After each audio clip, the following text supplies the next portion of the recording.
आज शिवाजी नगर मानखुर्द में वक्फ amendment bill को लेकर के एक प्रोग्राम रखा गया जिसमें समाजवादी पार्टी के विधायक अबू आजमी आजमी साहब शामिल हुए। सर, इस मौके पर आप क्या कुछ कहना चाहेंगे? मैं एक मुसलमान हूँ, मेरी पार्टी कुछ भी होने दो, और वैसे मेरी पार्टी इस इशू को सपोर्ट भी कर रही है। जो बिल पास हुआ उसके हम खिलाफ है। ये हमारी जो जो जमीनें हैं, जो लोगों ने अल्लाह के नाम पर दान कर दिया है, वक्फ कर दिया है, उस जमीन को सरकार हड़पना चाहती है। सरकार की नीयत मुसलमानों के लिए ए से लेकर जेड तक जितनी भी चीजें हैं ना, सब पे उसकी नीयत गलत है। इरादे खंजर के सही तो हो नहीं सकते। इनके ये लोग जो है ना मुसलमानों को तबाह कर देना चाहते हैं।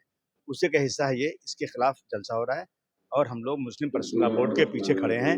ये जैसा कहेंगे, ये कहेंगे कि पूरे हिंदुस्तान में एहतजाज कर रहे करेंगे, जेल भरो आंदोलन करेंगे, जो भी कहेंगे करेंगे, हम सब उनके साथ हैं। सर, देखा जाए तो सुप्रीम कोर्ट से एक उम्मीद है कि सुप्रीम कोर्ट कुछ फैसला देगा जो मुसलमानों के पक्ष में। उम्मीद तो है, ना उम्मीदी कुफ्र है, लेकिन उसी के साथ साथ बाबरी मस्जिद के फैसले को सोचता हूँ तो मैं हिल जाता हूँ कि मेरा संविधान क्या कहता है और फैसले सुप्रीम कोर्ट क्या कर रहे हैं। इसलिए थोड़ा डर लगता है और कोई बात नहीं। सर, एक दरगाह को लेकर के भी कुछ मसला चल रहा है जो महाराष्ट्र में है, जो काफी हाईलाइट हुआ है, आपने भी उठाया है। एक दरगाह नहीं, बहुत सारी दरगाह। आपने देखा नहीं, वहाँ पे एक दरगाह थी कोल्हापुर के अंदर, दरगाह ऊपर पहाड़ी पे चढ़ के तोड़ा तोड़ा उन्होंने, मस्जिद का गुम्बद तोड़ा। एक बाबरी मस्जिद के लिए पूरी दुनिया में शोर मचा।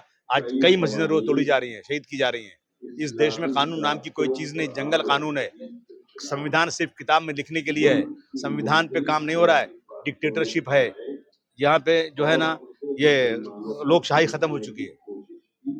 लोकशाही खत्म हो चुकी है, लेकिन उसी लोकशाही के तहत तो चुनाव हो रहे हैं सर। हो रहे हैं ना, तो जहाँ वो क्या मीठा मीठा खाओ तो तीता तीता तो गुड़ वही है। जहाँ उनको लगता है कि यहाँ से वो कर लेते हैं, और जहाँ नहीं लगता वो नहीं करते हैं।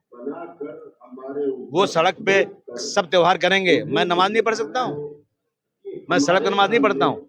जब मस्जिद भर जाती है तो कुछ मस्जिदों में, थोड़ी मस्जिदों में 15 मिनट नमाज पढ़ते हैं तो उनको भारी पड़ता है, लेकिन ये सड़क पे पूरा हंगामा करते हैं 10-10 दिन लगातार, तो कोई रुकता नहीं, तो फिर कहाँ लोकशाही है? सर, मुंबई में लाउड स्पीकर को लेकर के भी मसला चल रहा है। नहीं, गलत है। ये लाउड स्पीकर तो बहुत सारे चल रहे हैं। मस्जिदों में लाउड स्पीकर क्यों?